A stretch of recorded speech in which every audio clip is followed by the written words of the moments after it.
Let's talk about Robert Mueller. The New York Times reported that President Trump won't agree to an interview with Robert Mueller unless Mueller first proves that he has evidence that President Trump committed a crime. That was based on an interview with you. Is that the current condition? Yeah, but I have to modify that a bit. Just look at my quote. My quote is not evidence of a crime. It's a factual basis for the investigation.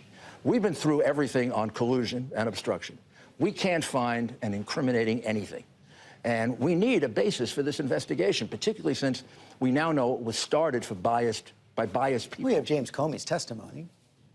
Well, Comey's testimony is hardly worth anything. And nor did he ever... James Comey had never found any evidence of collusion and rules out obstruction by saying the president had a right to fire me. So all the rest of it is just politics. I mean, the reality is Comey, in some ways, ends up being a good witness for us. Unless you assume they're trying to get him into a perjury trap, he tells his version, somebody else has a different version. How is he a good witness for the president if he's saying that the president was asking him, directing him, in his words, to let the Michael Flynn investigation go? He didn't direct him to do that. What he said to him was, can you give him a break? Comey says he took it as direction. Well, that's okay. I mean, taking it that way. I mean, by that time, he had been fired. And he said a lot of other things, some of which have turned out to be untrue. The reality is, as a prosecutor, I was told that many times. Can you give the man a break? Either by his lawyers, by his relatives, by friends. You take that into consideration, but that doesn't determine that not going forward with it. Also, the obstruction statute they want to charge him with or write a report about. You know they want to charge him with something? No, I don't know that. But I think are investigating, although they've never really told us what they're investigating, which is what we want to know. It says you have to actually obstruct. No, there's no obstruction here. If you look at the Lester Holt interview, which NBC unfortunately doesn't play the end of, the president says, when Lester Holt asks him, do you expect this investigation to go on? On tape, the president says, of course I do. In fact, I believe it's going to go on longer now, and I did it for the best interest of the people, of the country. The president knew the investigation was going to go on. It did go on. That's the best fact that we have. Nothing interfered with Mueller getting to the end of this investigation. You've been on the case now for several months, and it seems like every time you come on, you're stretching out the timeline for when a possible encounter with Mueller will happen. First, it was going to be within a couple of weeks. Then it was going to be after the Singapore meeting with the North Korean leader. Have you simply determined that the president is not going to sit down for an interview? We have not. We're close to determining that. But the reason for the extension are the extraordinary things that happened that we didn't expect. It began before I started with the Cohen thing. It took a while to unravel all that. Then the Horowitz report is devastating. I mean, it's 500+ pages. There are more things in that you have to review than you can imagine. And it casts a taint over the entire investigation. It was started, Mueller hired originally as his chief investigator, a man that has some kind of vicious bias against Donald Trump. Out of all the FBI agents, how you could select that guy is beyond... Well, as soon as he found out about the text, he fired him. Yeah, but other people had to find it out. He didn't find it out. He didn't vet him properly. Nor has he vetted the people he has with him right now. He's got very, very severe partisans working on an investigation that should be done by people who are politically neutral. This has been part of a case that you and the president have been making for some time now. I was struck by an op-ed in the Washington Post this weekend by Bill Frist, the former Senate Republican leader. He's saying basically that the White House should stop attacking Robert Mueller, should simply cooperate. He says, it isn't easy to tell a president of your own party that he is wrong, but the assault on Mueller's investigation does not help the president or his party. When Trump talks about firing the special counsel or his power to pardon himself, he makes it seem as though he has something to hide. The president must remember that only Mueller's exoneration can lift the cloud hanging over the White House. Well, Bill's a good guy, but he's not a lawyer, I don't think, nor has he ever defended someone who's being wrongfully accused. The reality is that there are biases that have to be explored surrounding Mueller.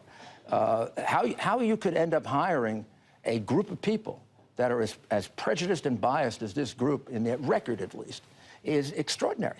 And then how you can expect us to just walk up our client like a lamb going to the slaughter. We wouldn't be lawyers if we were doing that. George, he wants to testify.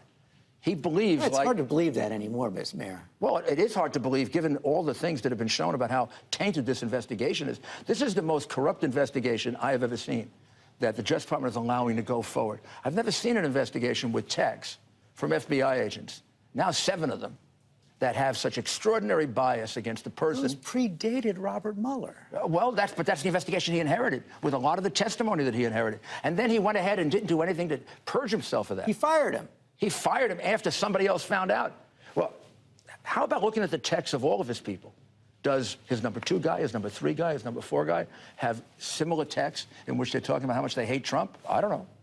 Final question. They shouldn't react that way. The president has also put out tweets questioning the constitutionality of the special counsel. He said the appointment of the special counsel is totally unconstitutional. Despite that, we play the game because I, unlike the Democrats, have done nothing wrong. Is that going to be part of the president's formal defense that the special counsel? Well, that's based on several articles, the most prominent of which from Professor Calabrese, in which he argues that given the way this particular independent counsel was appointed, it's unconstitutional. Frankly, we haven't really researched that with the depth that we should to see if we would raise it.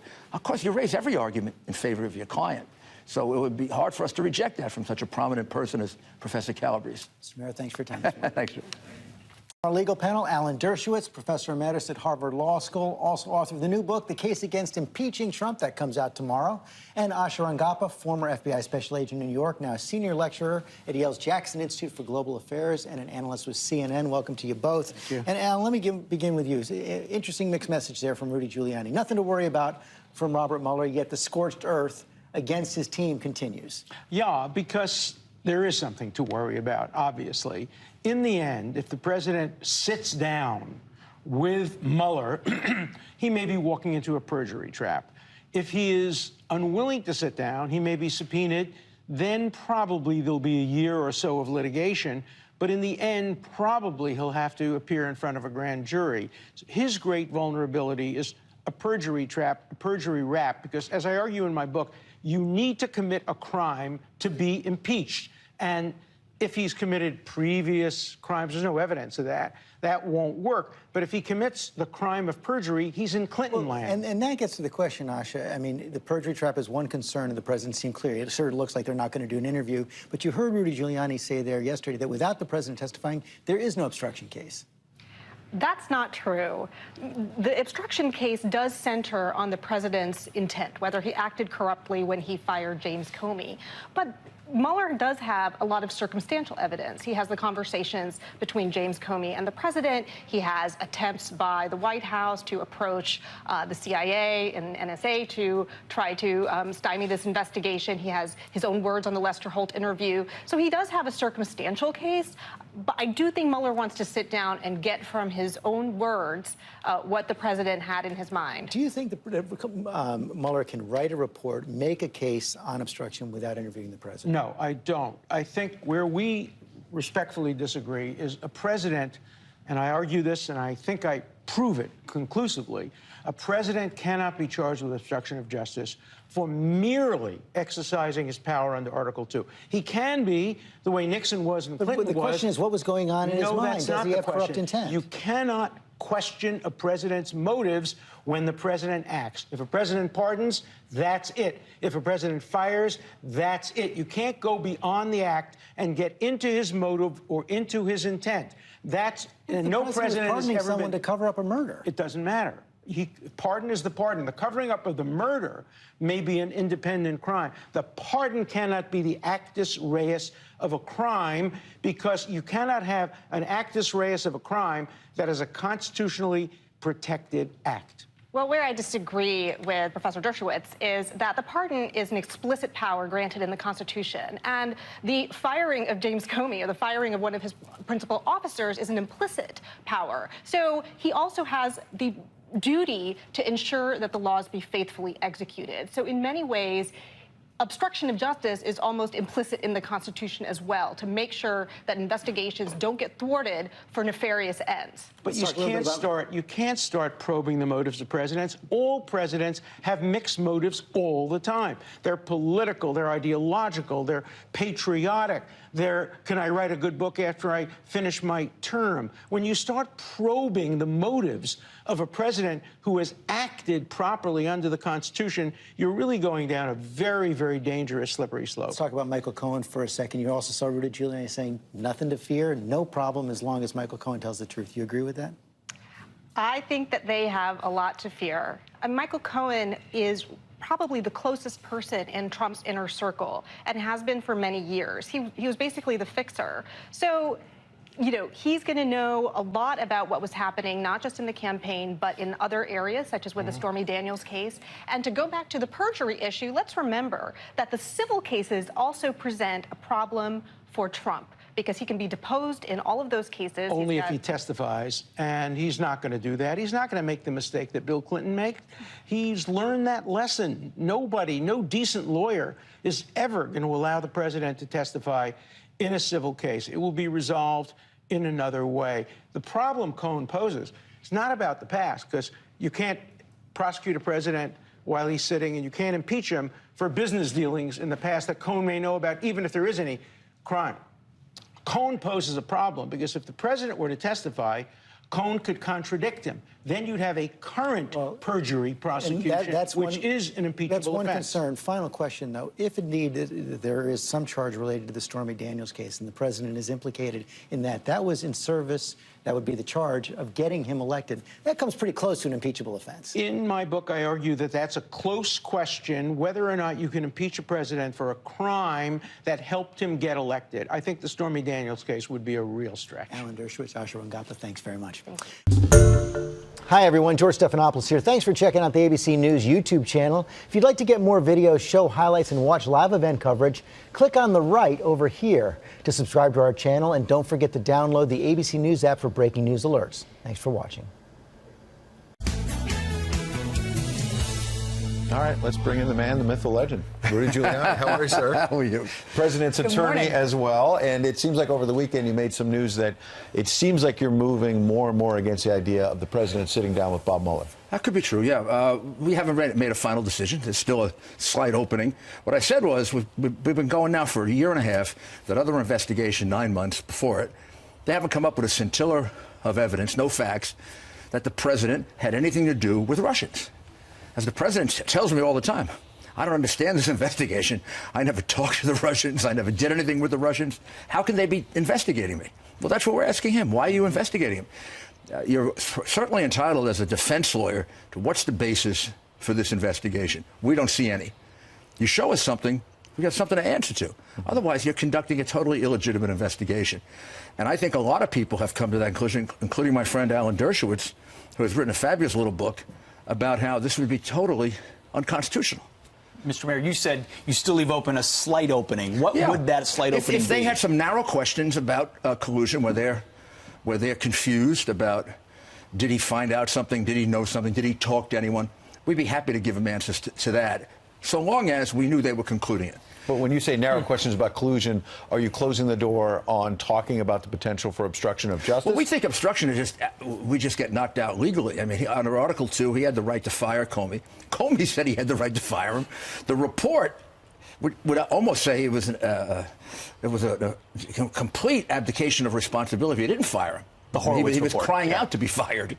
And his explanations are perfectly lawful. The Lester Holt interview, which is used very often on NBC, and they cut off the end. In the Lester Holt interview, he gives a total defense. He says, and this is one day after, I did it because it was good for the country, even though I knew it would extend the investigation. And hasn't it extended the investigation? Yes, it has. How can you say obstruction? Trey Gowdy was like, when is this investigation going to be over? If there's no evidence of collusion, then why are we still talking about this? He said, for the good of the people, for the good of this country, we need to end this investigation. Is that going to happen anytime soon? What's the This is a timeline? hard thing to conclude if you're a prosecutor and if you have the biases and prejudices this group of 13 angry Democrats have. I mean, 36,000 to Hillary crying at her lost party. I mean, you shouldn't be a prosecutor if you cry at a political party, I don't think. But in any event, they have to just come to grips with the fact they are investigating an innocent man. And you can do that forever because you're never going to find any evidence. So somebody's got to put an end to this. I hope they do. Mueller, I see Mueller as a guy surrounded by people he shouldn't have picked. I mean, if the president was making picks for the Supreme Court like he made for his assistants, everyone a partisan, not just Democrat, but a partisan, over-the-top Hillary Democrat. If they should ever do anything with him, I want to see all their texts. I want to see if they're texting the same thing, and I'm willing to bet a dinner that they are. You got 2 or 3 of them that are texting horrible things about Trump. Yeah. You mentioned the Supreme Court. President has a big pick tonight. Democrats are already out there essentially opposing the nominee before seeing a name and already saying, Dick Blumenthal, who you know well, Democrat from Connecticut, saying that the president farmed this out, outsourced it to the Federalist Society, and that basically right-wingers are making the pick, not the president. Well, the president asked for recommendations, much like I did when I was mayor from the Bar Association. Mm-hmm. I wanted to appoint, I appointed 100 judges, and I appointed people who shared my ideology. Strict on crime, bail, tough and hard, none of this turnstile justice, and we reduced crime by 60%. If I had appointed the crazy liberals that were being appointed to the court, the city would still be the way it is. So you get a right to do that when you get elected. So, of course, he goes to a professional group of great lawyers, Nino Scalia being the star, my good friend Michael Mukasey, part of it. Leonard Leo is of course he's going to give him conservative judges. He didn't get elected as a liberal. If Hillary got elected, he had the list of 25 in the campaign. He said, "I'll name these people." Yeah, perfectly legitimate. I went through that list. Do you know these four that he's narrowed down to? I know of all of them. I know some of them. I know people on the list. They're all superb judges. He could have picked anyone on that list, and I think they would bear scrutiny. Mr. Mayor, what attribute do you think the president is looking for or at the most in that possible pick? Well, first of all, he's looking for a really good judge, and he's got it in all four. He's looking for a conservative, and he should be looking for a conservative. That's why we elected him. And finally, I think he's looking for somebody, obviously, who's young. They all are. And then someone who's going to stick to their principles and maybe occasionally vary them, because that happens, but not in the same way that some of the other justices, and it always seems to happen on the Republican side. The Democrats they're airtight. I mean, they get more liberal by the day, and we always get one who kind of drifts off to the center or even a little bit to the left. So which one of those four would not do that, wouldn't drift? I think all of them are very conscientious liberals.